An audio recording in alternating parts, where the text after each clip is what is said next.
मेरा मतलब है कि जब भी कोई व्यक्ति हमारे घर में आता है या हमारे ऑफिस में आता है या हमारे व्यापारिक संस्थान में आता है, हम उसे जो है पानी परोस करके गिलास में देते हैं।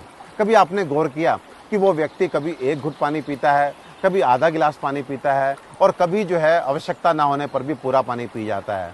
आपको जान के हैरानी होगी कि एक घुट पानी आदमी पीकर छोड़ देता है तो केवल बचे हुए पानी की बर्बादी नहीं है, उस पानी को शुद्ध करने में हमारे जो आरओ है उसने कितना पानी बर्बाद किया है। बाकी वो गिलास उठ करके वापस से सिंक में जाता है और फिर से उसकी धुलाई में कितना पानी खर्च होता है।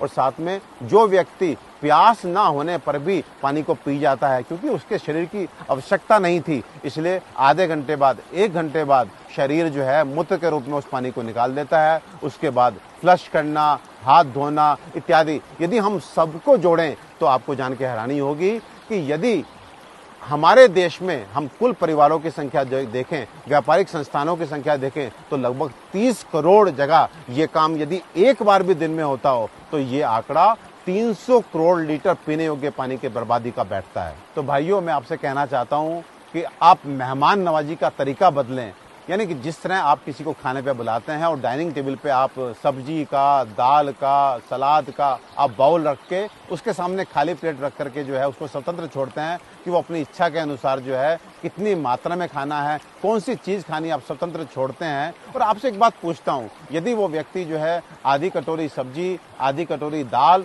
और थोड़ी सी रोटी अपनी प्लेट में छोड़ करके उड़ जाता है तो आपको कितना बुरा लगता है, केवल इसलिए कि थोड़ी मेहनत आपकी लगी है, थोड़ा पैसा आपका लगा है। लेकिन पानी को लेकर के लिए मैं आपको ध्यान दिलाना चाहता हूँ, जब कोई व्यक्ति एक घुट पानी पी करके बाकी पानी को छोड़ करके टेबल से उड़ जाता है तो ना उसको बुरा लगता है ना आपको बुरा लगता है। मुझे लगता है कहीं ना कहीं हम पानी के लिए पे नहीं कर रहे हैं, आज हम पानी के लिए तरस नहीं रहे हैं, तो इसलिए पानी की बर्बादी हमें दुख नहीं दे रही है। लेकिन सचेत करना चाहता हूं कि वो दिन दूर नहीं जब बूंद बूंद पानी के लिए हम लोग तरसेंगे। तो अतिथि सत्कार यानी कि मेहमान नवाजी का तरीका बदलें, पानी की बंद बोतल और साथ में गिलास अतिथि के सामने रखें और उसको अपनी इच्छा अनुसार पानी की आवश्यकता है कि नहीं आवश्यकता है, कितनी आवश्यकता है, उसके लिए स्वतंत्र छोड़ें।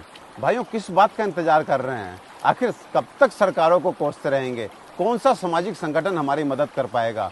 इस स्थिति को हमने ही पैदा किया है और हमारे खुद के प्रयास ही हमें इस संकट से बाहर लेकर के आएंगे। अब तो सुधरो, अपनी जिम्मेदारी को समझो। ऐसा ना हो कि आने वाली पीढ़ियां पानी के अभाव में हमें कोसते हुए खत्म हो जाएं।